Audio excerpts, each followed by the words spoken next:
C'è raggiunti ai nostri microfoni Matteo Boso, membro della giunta di CIA Venezia, allevatore e anche veterinario. Allora a lui chiediamo qual è, nello specifico, lo stato di salute del settore dell'allevamento in provincia di Venezia.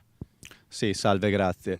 Sì, abbiamo degli aspetti positivi quest'anno e dopo delle solite criticità che si ripresentano negli anni. L'aspetto positivo è che quest'anno siamo riusciti a fare un po' di reddito, perché il prezzo di vendita del nostro prodotto è rimasto un po' più alto rispetto agli anni precedenti. Questo è stato dovuto al fatto soprattutto che molta carne, soprattutto proveniente dalla Polonia, che entrava in Italia, quindi ci faceva concorrenza, quest'anno ha preso altri mercati e quindi il prezzo è riuscito a rimanere alto.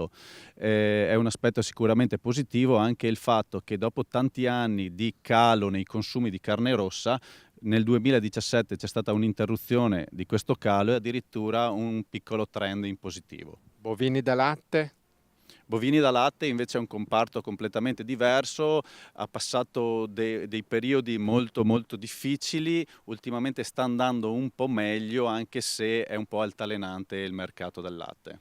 Allora, non capita spesso che un allevatore di bovini da carne sia anche un veterinario. Che messaggio vogliamo dare al consumatore sulla salubrità delle carni venete?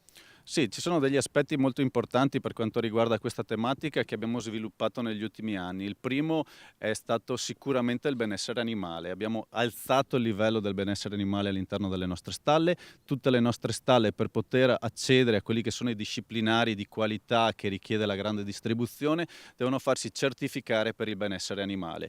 La certificazione è stata redatta, diciamo così, dall'Istituto Zooprofilattico di Brescia, che ha formato dei medici veterinari certificatori e sotto un determinato punteggio non si può partecipare ai disciplinari. Gli allevatori sono molto sensibili a questa tematica, come sono stati molto sensibili anche a quell'argomento di discussione dell'antibiotico resistenza, perché è un problema per la salute umana, però si è visto che nel nostro allevamento, nello specifico, siamo l'allevamento che utilizza il minor quantitativo in milligrammi di principio attivo per chilo di carne prodotta. Questo vuol dire che utilizziamo pochi antibiotici, li usiamo solamente nel caso di patologia conclamata.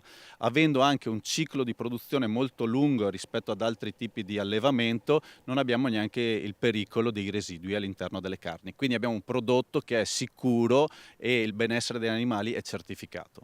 Grazie a Matteo Boso della Giunta CIA di Venezia.